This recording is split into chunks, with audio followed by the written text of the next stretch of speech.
Good morning, everyone. I'd like to take the opportunity to welcome all of you to a media event that's hosted by the Toronto NDP caucus of the Ontario NDP, the official opposition at Queen's Park. We are joined by a number of esteemed speakers who have a very important message to share with all of those in attendance. And for those who are watching on any of the social media channels, this event is being live streamed.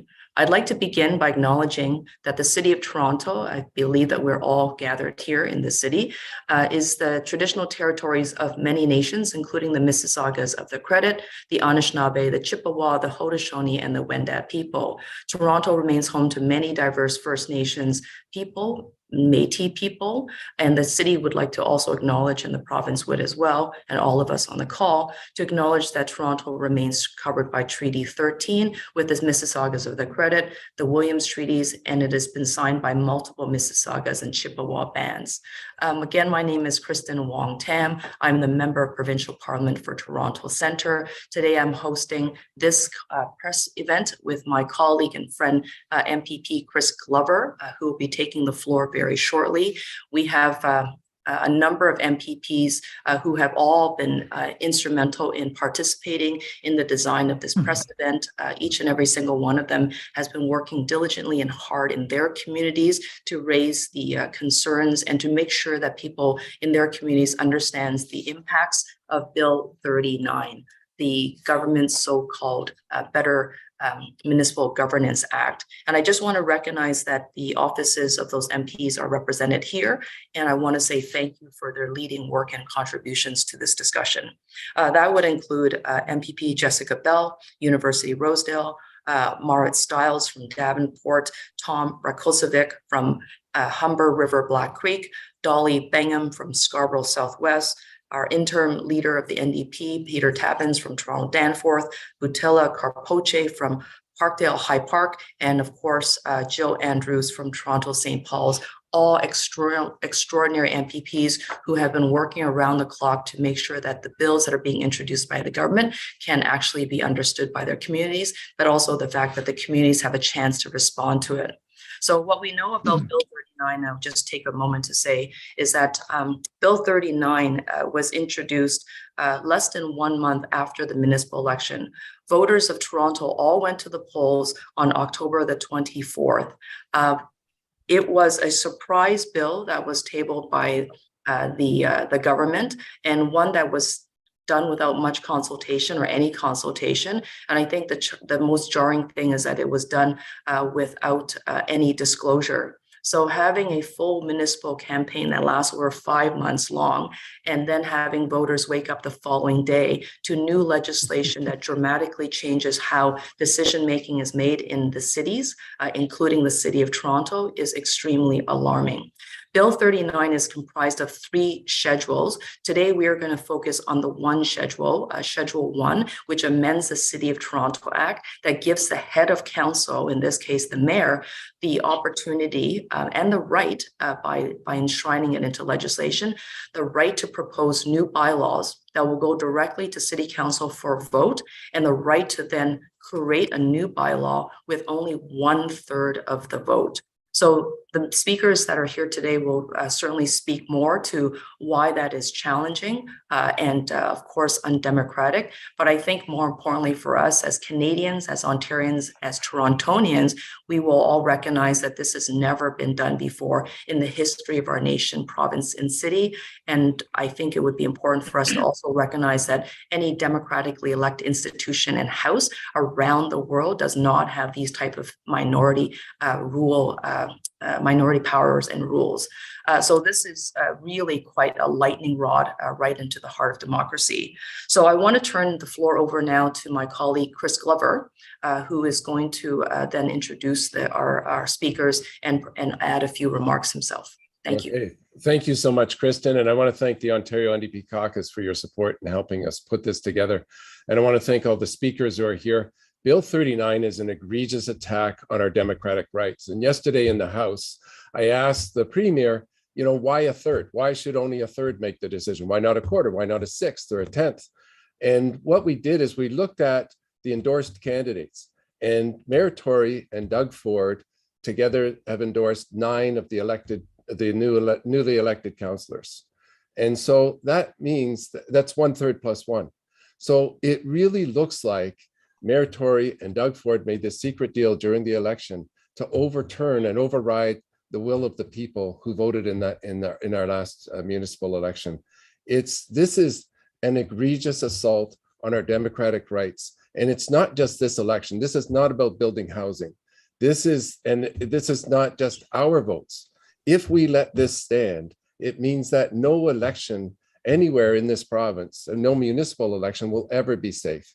And it means that our children and our children's grandchildren's votes may not be respected. So I think it speaks to the importance of this issue that we've been able on such short notice to gather such an incredible group of speakers. And I'll just list them off now. And I want to thank all of you for being here. So in order of speaking, we've got former Mayor John Sewell, former Mayor Barbara Hall, Councillor Paula Fletcher, Councillor Josh Matlow, newly elected Councillor Jamaal Myers, and Mike Layton, former councillor. So each of you will be speaking, and we won't. If you could just start, the next speaker just start when the speaker before you finishes. So John, you're up first. Thank you very much. One democratic principle is that citizens have the opportunity to express their opinions directly to legislators on proposed legislation. The government seems ready to throw that principle out the window, just as they severely limited those who could speak on Bill 23, the Strong Mayors Act. A second democratic principle is that decisions are made by the majority, decisions on who is permitted to hold office, and decisions about when a law is passed. Bill 39 throws that principle in the garbage bin as far as municipalities are concerned. And it's not just that Premier Ford does not prize democracy. It seems that conservatives in the legislature are ready to follow his lead. I asked a progressive developer to speak out on Bill 39, and to my great surprise, he said he agrees with the bill. The main reason seems to be that the ward system, he thinks, fosters NIMBYism so that not enough development gets approved by City Council. The RLB Construction Crane Index Report, and that's the best marker of major construction activity, states that in the first quarter of 2022, there were 252 building cranes in Toronto.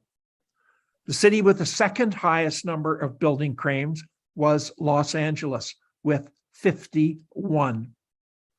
Seattle had 37, Calgary 31, Washington 26.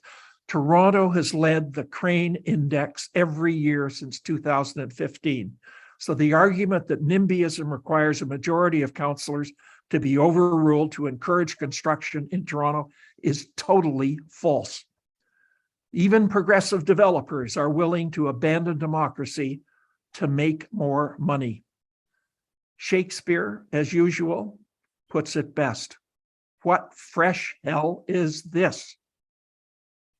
I now pass it over to Barbara Hall. Thank you, John. Thank you, John. I've been watching around the world the decline in democracy. And it's not hard to see that happening, watching what's happening to the South, but also in many other countries, and a concern about the protection of democratic communities. And I must say, I've often done that from the perspective that democracy is quite safe here in Canada, in Ontario, in Toronto. Yes, we always need to be vigilant, but the major conditions for democratic governance are here. And in that light, I was shocked to see Bill 39 and the implications of it, not just now, but as a precedent in society and governance in Ontario, across the country, all of Canada. As has been said, this is the first time that majority decision-making has been attacked. And I believe that's very dangerous and needs to be stopped in its tracks. A real threat to democracy is the cynicism that citizens have of government, the cynicism that many young people have, and that is dangerous in its own way. And I believe that reducing the majority just feeds that cynicism. Another issue in Toronto that we have around democracy is the kind of representation that we have at council, whether it reflects the population of the city.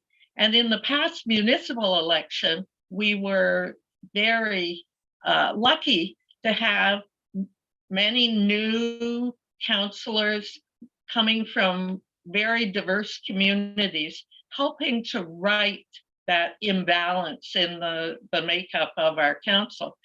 But this bill and the reduction in the needed number of votes to pass bylaws, in a way, totally counters the positivity of the election. It's very possible that all decisions can be made without the voice of those councillors and the communities that they represent. So I believe that this bill, yes, it attacks the principles, but it also attacks the reality of democracy for many people. Just finally, thinking about this and my time on council, in a way, it's tempting to know that for the issues a particular mayor thinks are most important can be brought into reality through a reduced number of voters required. However, that means that would apply to all mayors, whatever their interests. It's a very slippery slope. It could result in very, very bad decisions contrary to the view of the vast majority of citizens in Toronto becoming a reality. It needs to be stopped. Thank you. Paula Fletcher is next.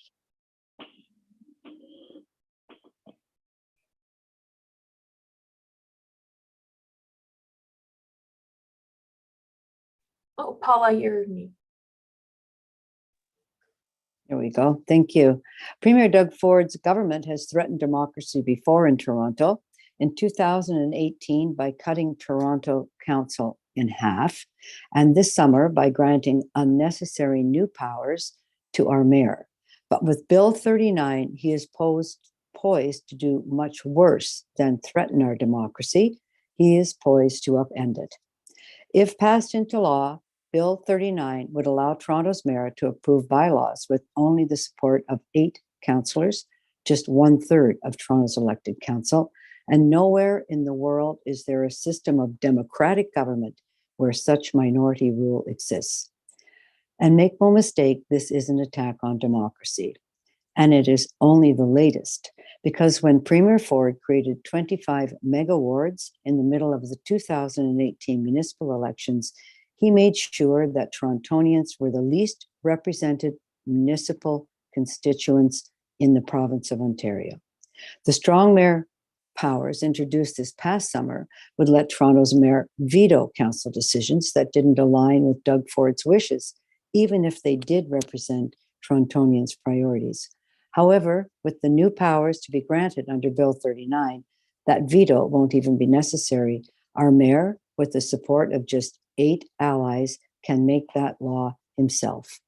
Over the 25 years of the amalgamated city of Toronto, Council has made many good decisions in opposition to the mayor of the day, and often done so with very close votes. A few examples. Council rejected plans to send garbage to the Adams Mine in Northern Ontario, said no to the creation of a waterfront casino, said no to the privatization of Toronto's water, preserved the Portland's flood protection plan, and saved 800 affordable city homes from a fire sale sell-off. We also prevented the closure of many library branches and long-term care and stopped the plans to sell our municipally owned zoos. If Bill 39 had been enacted then, Toronto would be a very, very different place today.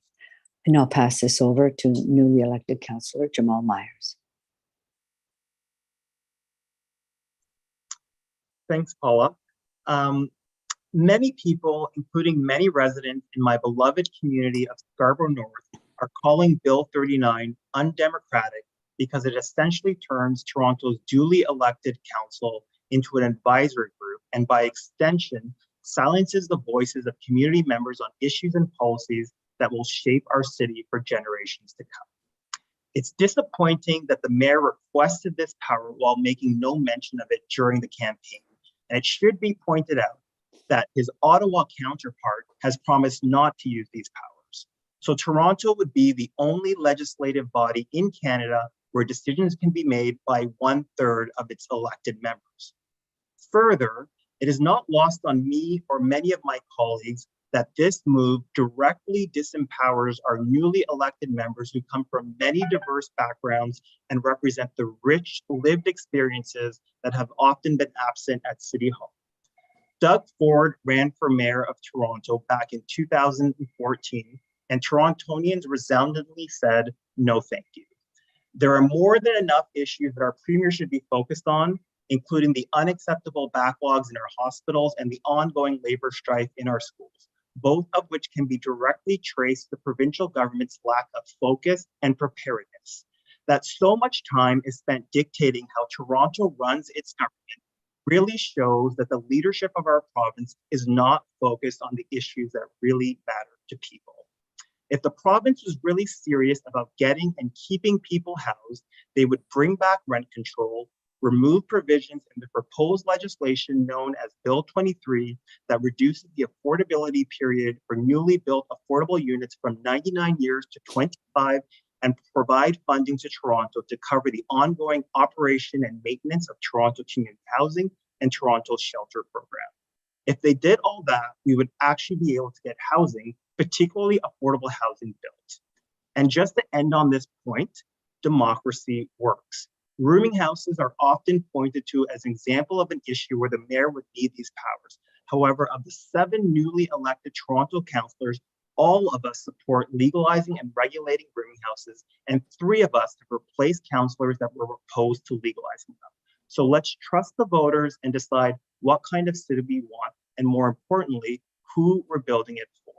Now I will pass it on to Mike Layton. I think another current city councillor is going to speak in the meantime. Councillor Matlow. Thank you, Mike. During the municipal election, John Tory, without revealing it to the public, nor with any consultation with his colleagues, who have also been duly elected together to represent the people of Toronto, requested that Doug Ford provide him powers that are unprecedented in any democracy anywhere in the world: minority rule.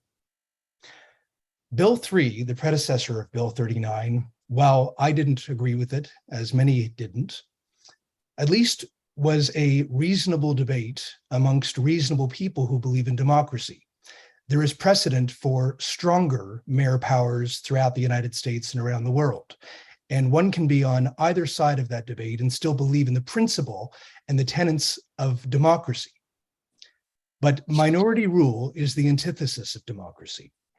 John Tory should have known better, and Doug Ford should have not been providing him that request. As many of my colleagues today said very, very clearly, this is not about housing and it's not about transit. Doug Ford has the power himself to address the housing crisis if he chose to, rather than simply defer or neglect to provide that leadership. In other words, the root of all planning in Toronto comes from provincial legislation. John Tory could be doing more about transit. Smart Track was never a real thing. So in other words, if John Tory, who wins over 90% of the votes at council, chose to provide the leadership, he could. There is no reason for this new power, and it's wrong. I want to thank the Ontario NDP, our official opposition, for your leadership and your principled stand for defending our local democracy. And I want to thank the 5 mayors who have taken a stand and also requested John Tory rescind his request of Doug Ford. This is one of the most important questions that everyone needs to answer today. Are we going to buy into the rhetoric of getting results, getting things done through any means necessary? Or are we going to agree that any decision made, whether one agrees with it or not, should be made through a democratic process? And that's the question that we need to answer today. And I'm glad that the NDP are posing the question to the government. Thank you. Oh, Well, I'm sorry, and I apologize. And now I would like to pass it on to my sadly former colleague, my wonderful former colleague, Mike Layton. Well, thank you very much, councillors. And this is a tough panel to close off, but I'm going to do my best just to recap some of the points that I think were made. First of all, like there are other outstanding issues with this bill, as I'm sure many who are listening have concerns about. One is that it puts municipalities at a worse space as it relates to their budgets. 2, it does irreparable damage to our natural environment that could result in greater flood costs and damage in the future. And finally, it gives us absolutely no hope of achieving our net zero targets as cities and as a province because of the result of some of the other changes. But the points that I think we've heard loud and clear today is from former mayors saying this is unprecedented power that you are centralizing in the mayor's office. Heard from several past mayors, they don't need to get the job done. Councillor Tory hasn't needed these powers to put forward, Mayor Tory hasn't needed to put forward these powers in order to advance his agenda on city council. He typically does so, including the support of a majority, if not unanimous support at council. We've heard from past councillors who have been through these fights with mayors who have stopped things like sending our garbage to the Adams mine, like a downtown casino, inappropriate actions by public officials. We've heard from new councillors that are saying we want to work with the mayor to advance the perhaps one item from the past term of council that is used as a rationale for advancing this such powers to the mayor. And let me focus on that point for a second, because it's brought up quite regularly that the rooming house vote could have gone any different. Think about this for a second. 3 appointed deputy mayors of 4 of Mayor Tory's were opposed to advancing the rooming house bylaw. Now, I gotta say, like, don't let me tell you how to interpret that, but would the mayor turn his back on 3 of the 4 closest allies on council in order to advance this? I can't imagine that he would. Now, I also don't imagine that Mayor Tory will in fact abuse these powers to any great deal. I don't believe that. However, the precedent that this sets in the future, and if we look at not in the not so distant past, how it could have gone terribly wrong, in the future, this could go very, very wrong. This is a solution in search of a problem. If the premier and mayor really wanted to advance housing solutions faster, because there has been no delays once a staff report hits council. There are very, very few delays that are a result of the council's decision. Typically, they involve the heavy hand of the province or provincial planning rules, like the need for us to request municipal zoning orders, like the appeals process. All of this is what is actually getting in the way of us getting approvals and getting shovels in the ground. It has nothing to do with the will of council or the will of the mayor being overturned by the will of council. And so for all of those reasons, as you've heard, this is clearly something that Mayor Tory needs to push back on and in order for the Premier to step away from, in order for us to continue to have the wonderful democratic process that we have, as complicated and messy as it sometimes may be. Thank you very much to all our speakers. You've all been so elegant and passionate in your remarks. I know that there's much more to be said, and there's a chance now for you to take some questions from members of the media. To all the media who are in attendance today, we would love to hear from you. If you can let us know your name, the media outlet that you're reporting on behalf of, and the question that you have, if you can direct it to a particular speaker that you want that question answered, that will also be very helpful. I'm going to now turn the floor over to Benjamin from my office, who's going to help us moderate this portion. Hi, we have Alan S. Howe raised their hand first. We're asking you to unmute, Alan. I would like to ask any of the sitting Toronto councillors this question. So are you planning on taking any action in council to pressure Tory to pull back on these powers, or to or how is this going to change what happens in the council chamber this session? I'll start off on that as Councillor Fletcher. And I'm hoping that in today's council meeting, which is a special called council meeting to deal with only Bill 23, another bill being brought in by the Ford government, and the appointments to various committees, that we can find a way to discuss Bill 39 this afternoon as well. And I would be supportive of that. It's not on the agenda, but it could be discussed. I'll offer just what I know. So I discussed it with the clerk, and it was the mayor's prerogative as to what he wanted to put on this first council agenda of the term. He selected to, and rightfully so, put Bill 23 on it. He also intentionally decided to omit Bill 39, so it won't be on today's agenda. Like Paula, like Councillor Fletcher, if there is a way to maybe refer to the item perhaps while we're discussing Bill 23, many of us will. And certainly there are many of us who will also be conveying the views through other points in the meeting of our constituents. Through questions that I posed to the mayor yesterday, he did say that he will be, that Bill 39 will be on the December council agenda. So the councillors who you see here today, along with many of our colleagues, we have work to do together to prepare for that meeting and to mount a challenge. And we will work together on escalating this, frankly, as far as we need to challenge this, because as Councillor Layton said, this is not about even John Tory. And even if he says, trust me and don't worry, I'll only use it in certain contexts or what have you, the legislation doesn't say that. So it's not about John Tory. It's about the role of mayor and the tenets of our democracy. And we have a job to defend that as the official opposition is at Queen's Park.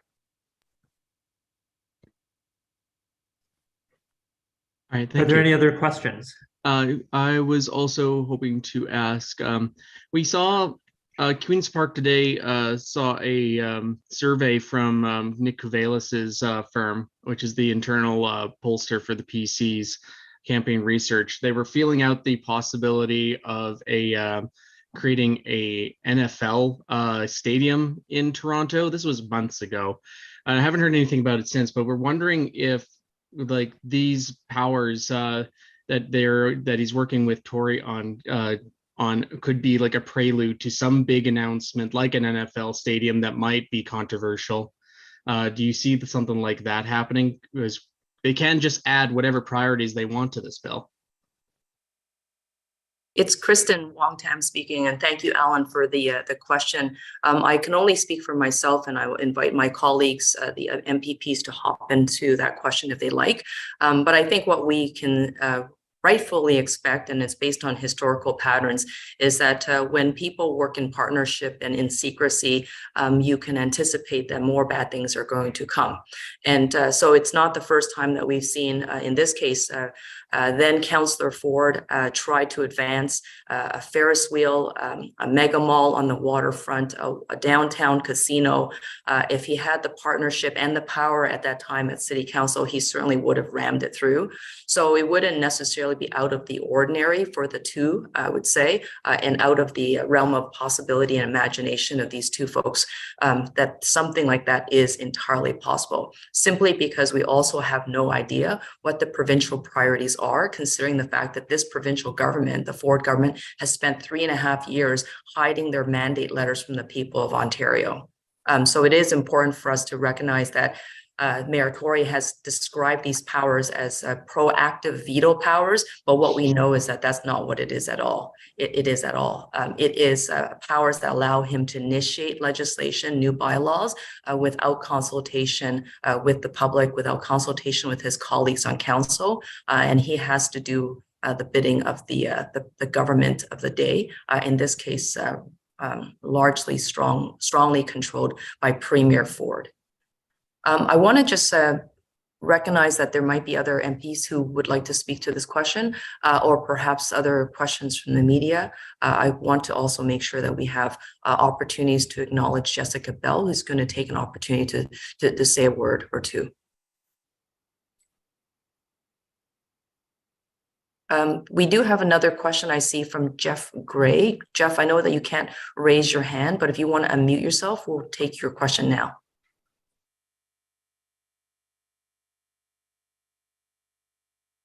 Can you guys hear me okay? Yes, now we can. Oh, great. Thanks. Yeah, I just wanted to ask, I don't know if John or if any of you could field this, but you were talking about obviously debating this on council, but is there no legal recourse? Is anyone looking at any possible, is there any possible court challenge at all that could be launched against this, sort of on some of the sort of fuzzier things in the Constitution or democratic process, this kind of thing? Well, I think part of the problem is that the Supreme Court has said that the Charter of Rights and Freedoms doesn't apply to municipalities, which is a bit odd. But there might be some other court challenge. Obviously, there is the idea that the federal government could disallow this legislation. I mean, we must say that this is an absolutely extraordinary thing. And I think it's a good opportunity for the federal government to say, hey, we believe in democracy. So disallowance is I think a possibility if Bill 39 gets approved as everybody expects it will.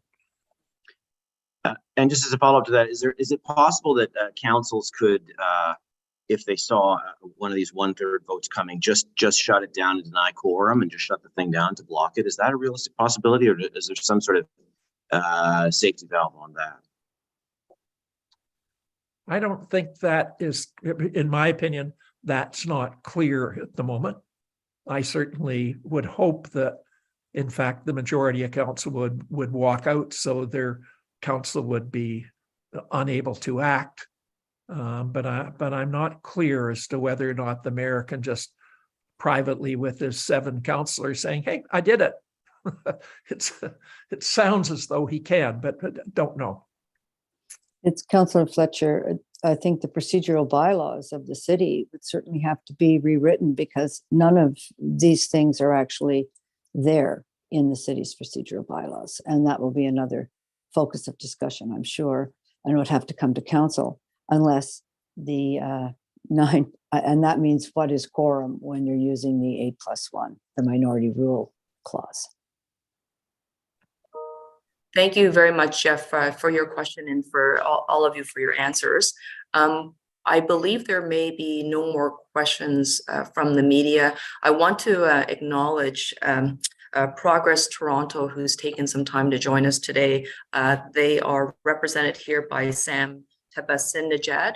And of course, Progress Toronto, I know, has been very busy organizing and promoting Bill 39, or explaining it or unpacking it to the citizens of Toronto.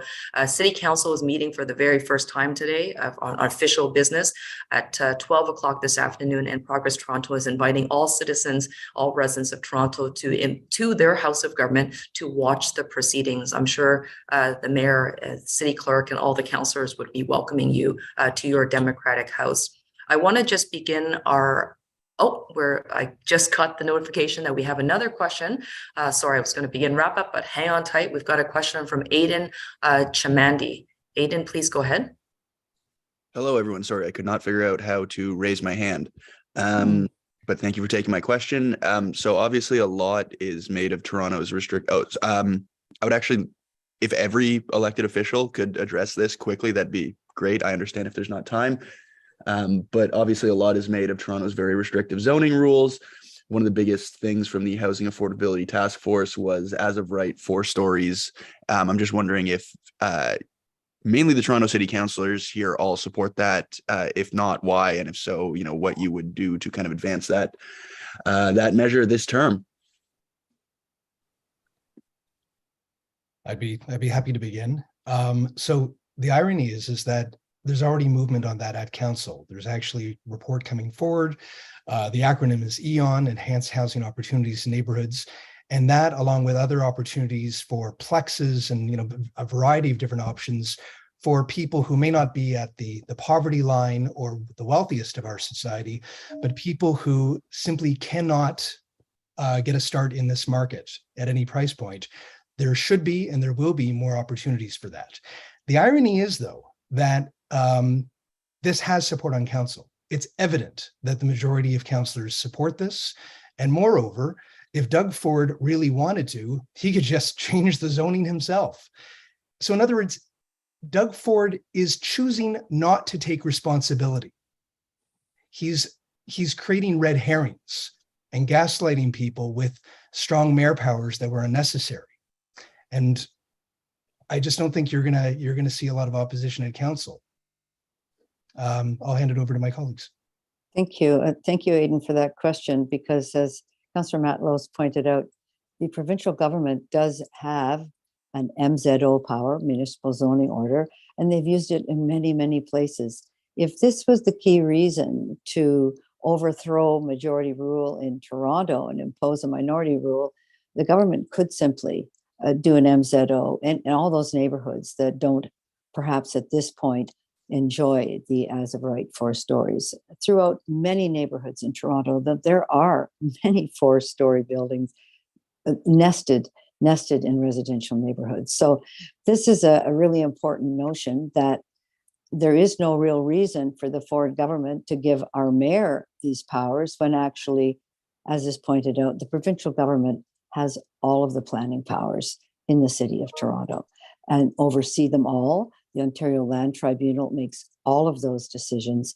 And I think, as former Mayor Sewell pointed out, there are 252 cranes in our city, frustrating many people when they're trying to move around, whether it's road construction or residential construction, commercial construction, and that we're already very well able to build as much as the market will bear,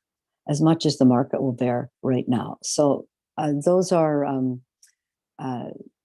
arguments that simply don't hold any water, Adrian. Yeah, thank you, Paula. I just want to echo what my colleagues, Councillor Matlow and Councillor Fletcher just said. And I'd just like to add, I ran specifically on allowing upzoning in single-family home neighborhoods, specifically to help with the affordability crisis. And it's important that, there is opposition to upzoning in these neighborhoods, but it's important that if people are going to accept the outcome, there has to be a process that everybody respects. And so the process really matters. And the process, as far as most people understand it, is majority rule. We have to get to a place where enough councillors are comfortable that with whatever legislation we're putting forward is going to be acceptable to the most number of people and actually deal with the problems that we face. Thank you so much, Jamaal, Paula, and Josh, councillors. for your answers. I believe we're now definitely heading into the wrap-up stage. I want to thank everyone for your time, your participation in this call to the Ontario NDP official opposition. It's been a privilege working with all of you. I want to end my remarks and hand it over to Jessica Bell with actually a quote from David Miller, if I may, just because he wasn't able to join us. David Miller, former mayor of the City of Toronto, has this to say: I had the privilege of serving the people of Toronto for 16 years as an elected official, the last 7 as the second mayor of the amalgamated city. Never in my wildest nightmares did it occur to me that such an undemocratic legislation would be proposed, let alone requested and negotiated in secret by the sitting mayor of Toronto. Minority rule is wrong, period, and must be stopped. I want to acknowledge Jessica Bell, our housing critic, to close us off and to tell us about the next step opportunities for public deputation at the province, and we'll go from there. Thank you very much, everyone. I love this event. I was so inspired hearing all of you speak. There are 83 Conservative MPPs and there are 15 million Ontarians. They have raw political power. We have the people power. And people power always prevails provided we use it. I am requesting that you sign up to speak to Bill 39 in committee at Queen's Park. You can do that through the Legislative Assembly of Ontario website. I encourage you to come down to City Hall today at 12 p.m. to send a message to Mayor Tory that he should never, ever pass a bill with just 1/3 of City Council votes. It took us thousands of years to secure representative democracy in cities, states, and countries. It wasn't given to us. Our ancestors worked for it. Torontonians and Ontarians, it is time for us to work together to defend and strengthen our democracy again. Thank you. And Chris Glover, the last final word to you. Okay, well, I want to thank everybody for being here. And I want to echo Jessica's call. Please take action on this. Please, sign up. Look on the Ontario website, the Ontario Legislature website. If you can't find out how to depute to Bill 39, reach out to one of our offices, one of the Ontario NDP offices. We will help. We will show you how to do it. Come down to City Hall today at noon. We need to show strength, and we need to show that the people of Toronto who just voted in our election, demand that our votes be respected, that minority rule can never stand. Minority rule can never stand in the City of Toronto or anywhere in this province or in this country. And so we've got to show that strength. So I invite people to come down. And thank you everybody for coming out today. To all the speakers and all the viewers, thank you for being here.